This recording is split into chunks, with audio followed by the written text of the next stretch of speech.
What's up, guys? What you are about to watch is episode 6 of the Rock and Iron podcast, the Rock and Iron Experience. I'm thinking about a new name for this.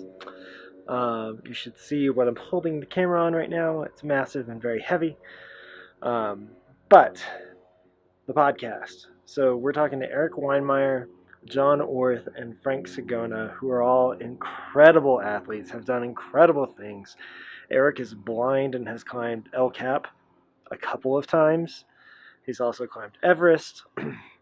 John is the current world record holder for pull-ups in a 24-hour period, and he's going to try and break that. Frank is looking to break the push-up record in a 12-hour period. So I hope you enjoy this. It's a great conversation, and I think there's a lot you can take away from it. So yeah.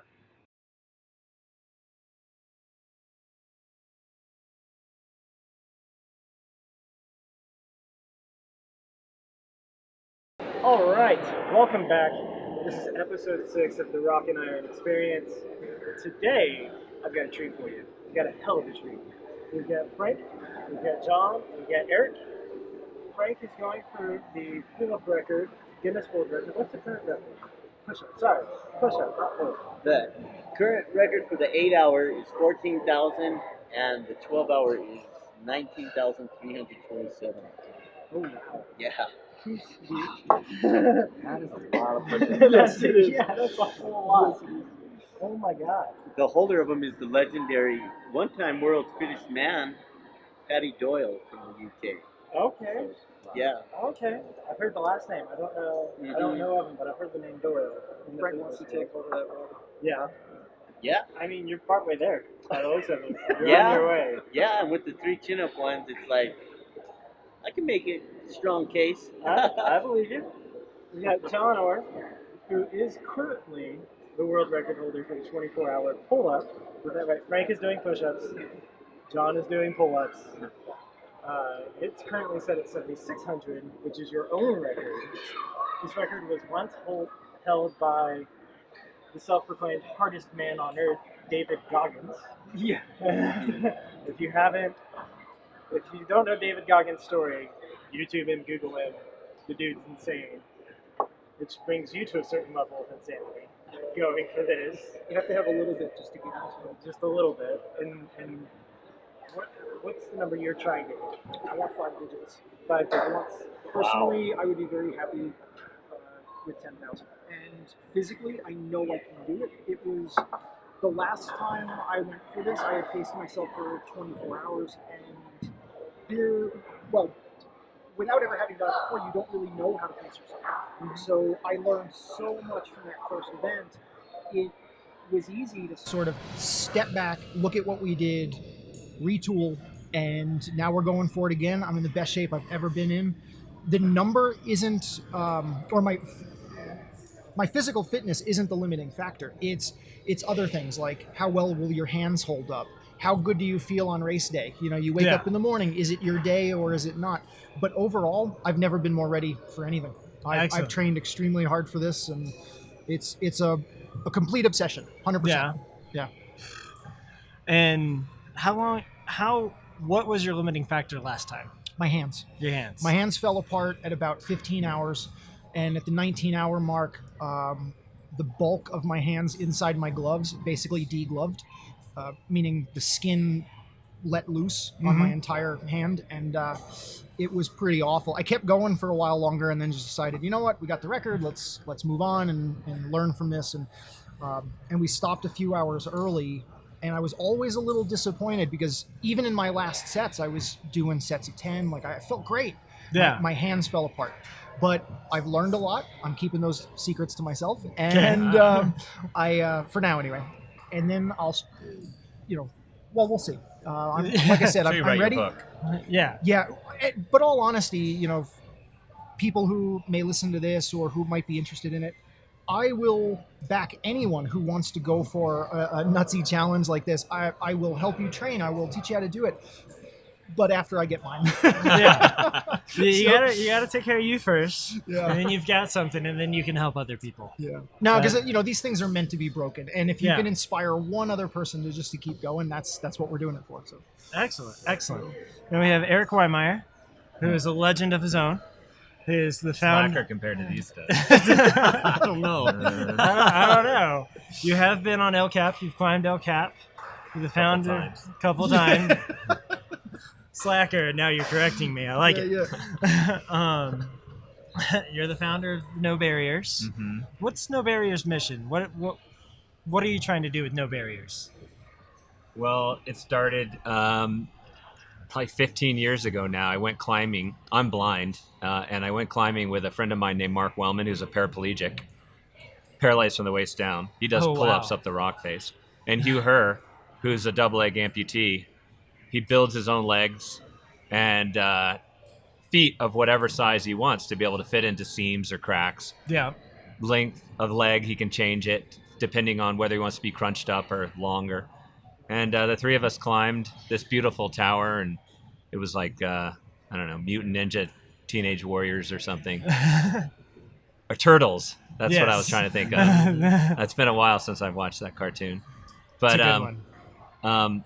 But that was the beginning of No Barriers, because we really got together and we decided that there are a lot of people that need to figure out how to break through barriers, and is there a recipe to do that? Mm-hmm. And, what does that recipe look like? Like, what does that roadmap look like that you build for yourself?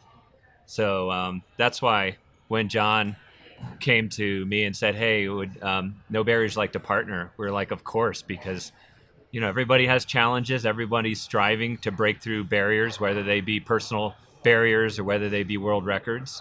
And so it's just awesome to watch the process of commitment and innovation and teamwork and all the mindset that comes into this. Because I think our community, which is about 10,000 people right now, that's amazing. Will really benefit from this kind of inspiration and some of the stuff that we'll learn along the way. Yeah, no, I would absolutely agree. How did all three of y'all come into contact, get to know each other?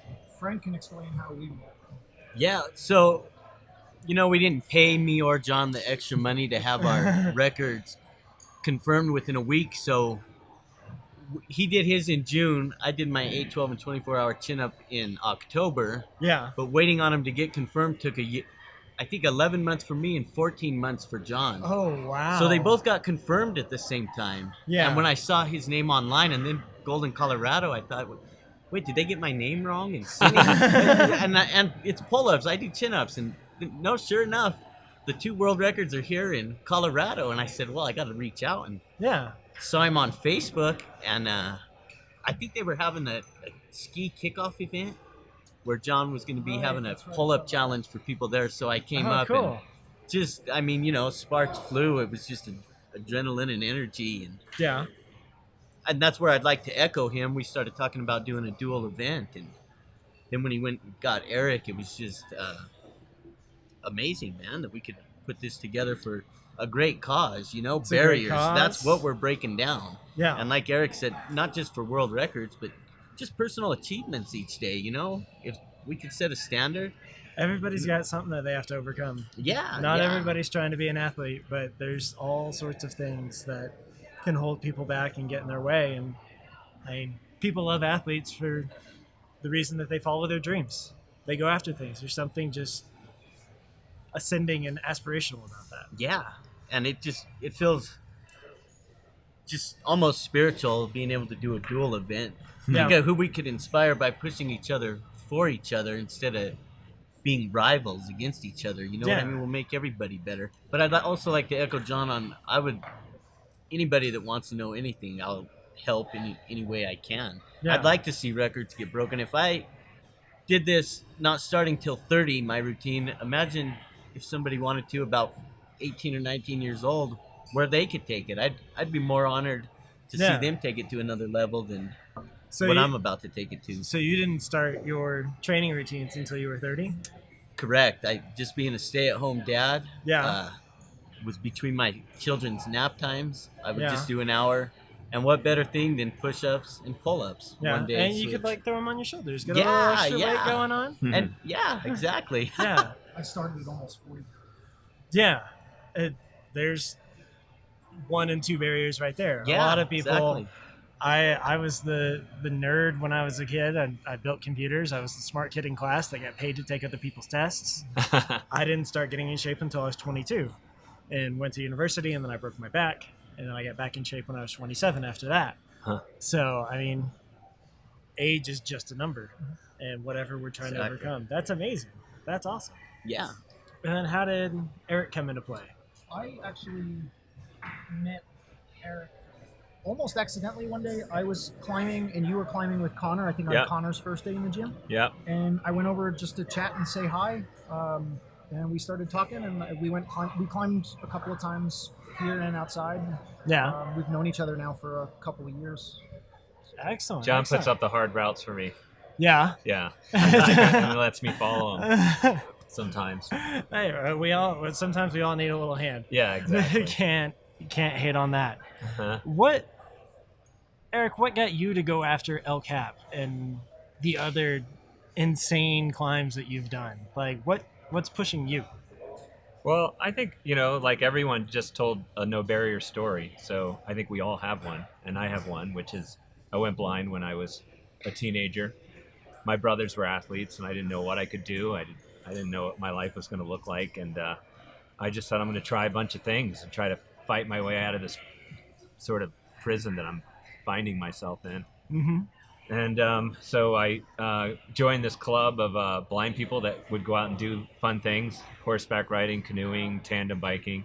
And one weekend they took us rock climbing, and that was in North Conway, New Hampshire, because I grew up in the East Coast. Okay. And I climbed these granite domes and went, "Oh my God, this is it. This is it for me. I love this." Yeah. It's just the whole tactile nature of climbing, and so I kept it up, and one thing led to another, and started climbing taller and taller mountains, and 16 years later, I climbed Mount Everest. Oh, wow. And Yes. and so then I after I teamed up with Mark and Hugh, I started No Barriers, which is a really nice, like what you guys were saying. It's a nice thing to be able to sort of help give people a bit of motivation and some ideas of how they're going to break through their barriers. In our community are people that sometimes are just trying to walk down a set of stairs, or they've had massive trauma and they just want to get out of their house. Yeah. They want to get out of their house and walk again in the sunshine, or they want to lose weight, or they want to, ride a bike again. So yeah, it's really small things, but to them, that's their 10,000 pull-ups. Yeah. And one thing leads to another. Small things lead to bigger things.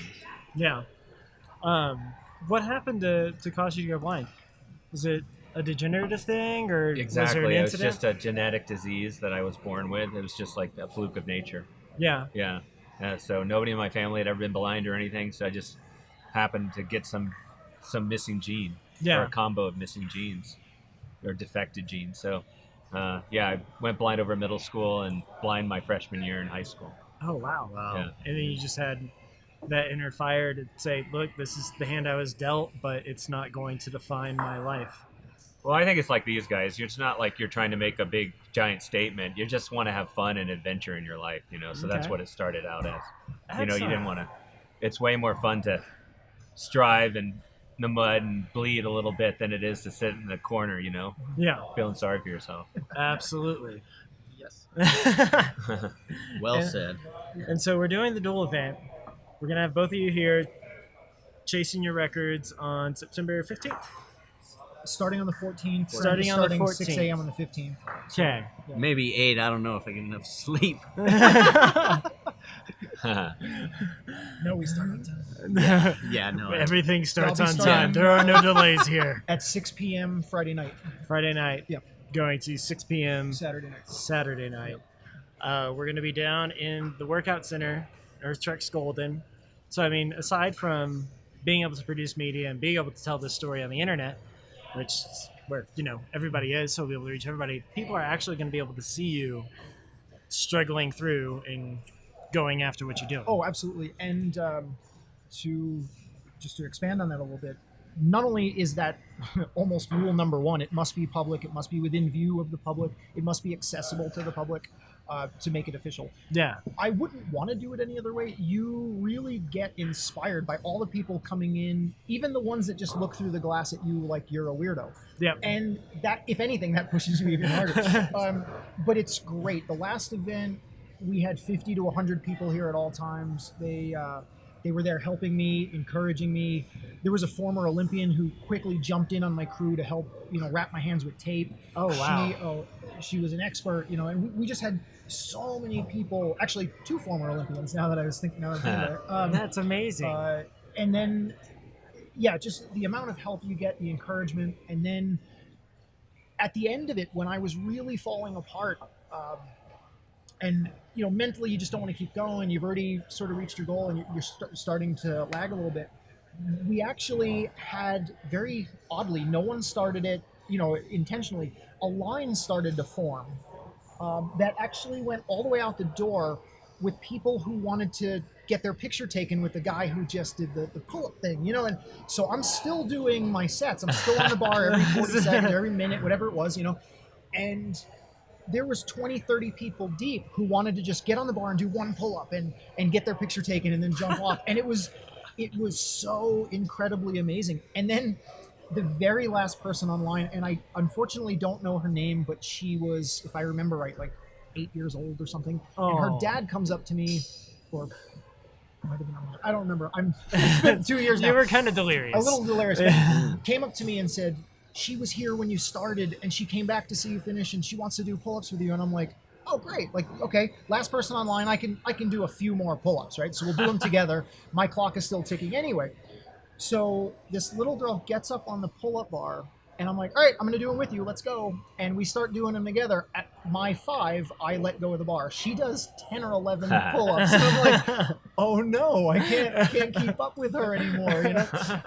It was just so inspirational and so much fun. And so yeah, that's why it's open to the public. And that's amazing. so now with 2 people going with Frank there, we're going to have that many more people helping, that many more volunteers. People just on their knees with you, just going, hey, what can I get you? You need a towel, you need water, and that's just huge help. And I think that kind of hits on a glorious thing about humans. We're fantastic. Think of the damage that we could be doing to each other every day, and we don't. But when we see others of our kind struggling through things or trying to achieve something, we try to help. And even an 8-year-old girl hopping on a pull-up bar, I can imagine you just got a rush of, oh my God, this is amazing. I have to be even stronger now. I have to do even better now. Just to have people line up like that who wanted to be a part of it, that was really the best part of the entire event. Just knowing that they just wanted to be part of it for just 1 minute. And it was so great. And that probably motivated you to do a lot more pull-ups, I bet, than you might have if you were alone, right? More, yeah. Yeah. And then on this one, it's just going to be a matter of not letting myself stop, regardless of what happens. Not letting that boredom set in. There wasn't so much boredom. It really was the physical nature of like your hands falling apart and that kind of thing. But then there's that mental aspect of just being completely worn out. Yeah. And you need a crew to, kind of walk you to the finish line. Yeah. And my first 100-mile ultra, I almost quit at mile 91. And my sister got out of the van and walked me to the finish line. And that's one of the I think about that all the time, because it's on this event, you can't do this kind of thing alone. It takes other people to help you get across that line. So, and it, thankfully for me, when I'm at my, most tired, complete physical exhaustion, Frank will still be going through his 12, so that'll help me a lot. Yeah. I won't be there to help him much. That's all right. I'll be exhausted and sleeping when he's still going. So. That's awesome. Because you come in at hour 12, right? And then correct. Frank, and then you'll go till 24. Yes. Got it. Yeah. So you'll be pretty trashed by the time he comes in. Yeah. And with my, when I did the 3 chin-up world records, I wanted to make my MO. I walked away after 14 hours. I guess I wanted to make that my thing. Just break it, walk away, like kind of a mic drop thing. Yeah. So that's It's what I was like kind of did planning it. to do with the push-up one, but when I got denied on the 1 hour, I'm not going to be walking off from this one. It might take all 8 hours and all 12 hours till Yeah. I get there. But Yeah, Cause- he can comfortably hit 3,000 in 1 hour. It was denied on a technicality, and so which was actually not necessarily a bad thing. It'd be nice to have the record, but it, if anything, he called me up almost the next day. He's like, "I'm just inspired to work that much harder." Yeah. yeah, I'm not afraid to make up an excuse and say, well, I'm doing it my way. Guinness doesn't know what they're saying. No, we got to follow their rules and do it their way. It's their book. Exactly. It's Yep. their rules. I just didn't think it was going to go from 3,000 to 1,800 an hour. But it keeps coming up each time, and I'm excited. There you go. I want the challenge. There you go. And what's your number you're trying to hit over 12 hours? I'd like to get, geez, if I could get 20,000, that would be great. That would be absolute insanity. Yeah. As far as Yeah. just me. I am a fan of doing as many push-ups as I can. You take it to a completely different level. Yep. But that's absolutely amazing. Is there anywhere that people can go to sign up to volunteer or let you know that they're going to volunteer? We will have sign-up sheets probably within the next 3 or 4 weeks. Okay. About 4 weeks out from the event, and we will need volunteers for everything, just to sort of be a part of the event. Yeah. Because that is actually another one of the little rules. You need people there. Right up through official judges. We need people to sit there and actually tap the button for every pull-up and push-up. 1, 2, and just tap the computer. Oh, wow. And we will need people to shuffle in and out. We have like a keg being donated. We've got there you some go. food being donated, so there'll be other people who might just want to help and hand out food and drinks. It's just going to be a big fun event. It's not a lot of work unless you're one of the people who volunteers at 4 a.m. Yeah. Then it's work. That's a different story. Yeah. So you guys are going to drink beer while you set the record? I probably won't until the end, but And then you'll have somebody feed it to you, the straw, Yeah, because you won't be exactly. able to hold anything. because I can't pick up the cup. Yeah. Last time, as soon as we finished, we packed up all our stuff and we went out for pizza. And at the time, I could still use my hands, but by the time we had drinks at the house, like later that night, I couldn't close my fingers, I couldn't use my hands at all, and then it just got worse from there. Oh, man. Yeah, because we were talking last week or something, and you couldn't use your hands for About 2 weeks. About 2 weeks. Yeah. Ooh. And I'm a violin maker, and it's kind of hard to hold the chisel if you can't close your fingers. That's a little difficult. Yeah, I could see where that might be So challenging. my students this semester are going to be well forewarned that for about 2 weeks after the event, I'm doing all my demos, I don't know, on YouTube or something. Verbally or something. Yeah. I'm not going to be able to actually hold the chisels. Just hi guys. Yeah, my hands will be in socks. Yeah. And do you get to that level of worn outness? Do you get that broken down from You doing know- your push-ups? Not from push-ups at all. But Yeah. when I did the chin-ups, I felt that my hand. Now I wore gloves, and I went home and I didn't have drinks after I went to McDonald's. It had been a long time, and I had to look at that hamburger for about 3 hours before I took a bite because his body's so wore down. But I didn't go through the struggles John had because I think I had the gloves on the whole time. And, Wow. Yeah. like that might be something I don't know. I had gloves No on the whole shoulders time. though, huh? No shoulder, like your shoulders are just crushed. That's what was more sore than anything else. Was everything else that was sore seemed to heal up within a couple days. Like I think John, you took 6 months off to recover. He really Yeah, solid. Now it is fair to say he did 7,600, and I again walked away at only 5,094. So it only took me about 3 weeks to recover, and I was back at it again.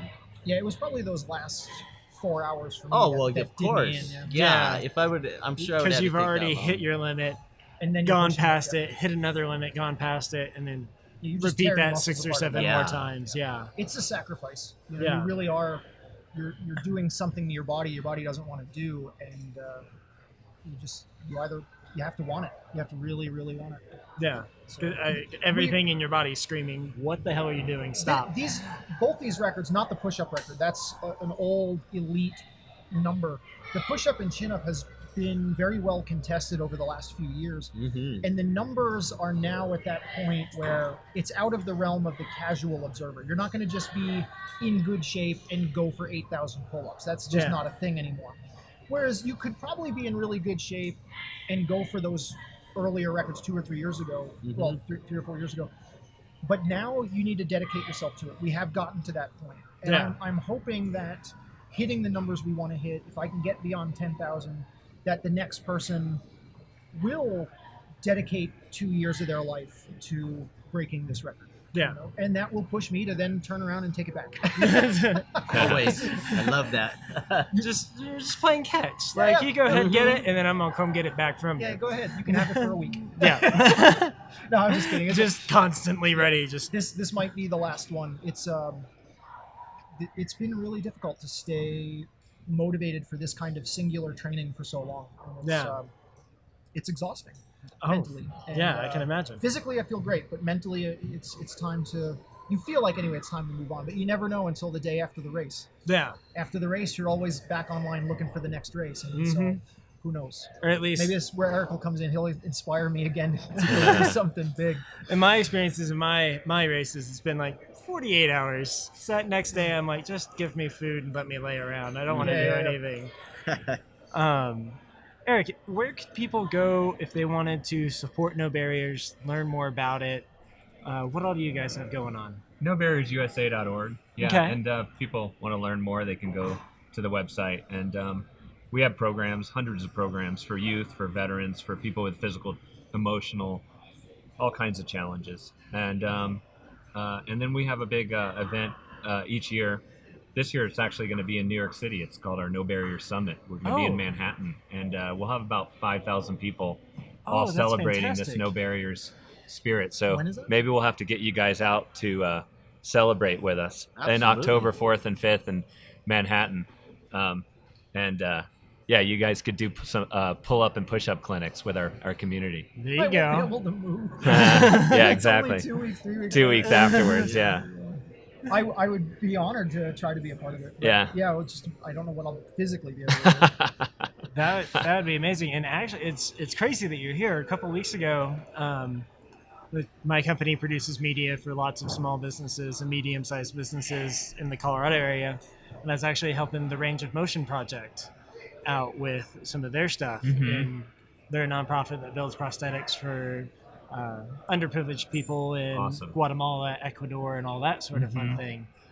So the stories that come out of that and just your mission, and it's similar, different missions, but you guys are dealing in the same realm of troubles and issues that people are trying to overcome. It's just absolutely amazing, and I thank you guys for doing what you do. Sometimes people go out and they try to do big things, but then they get, they kind of get shattered, or they get beat down, or they get worn out, or they fall short, whatever it is, and some baggage, some crust gets built up along the way. So what we do is we take people on what we call transformative journeys that help them kind of remove that baggage, help them rethink their life, help them reclaim their life, and help them kind of relaunch some of their pledges.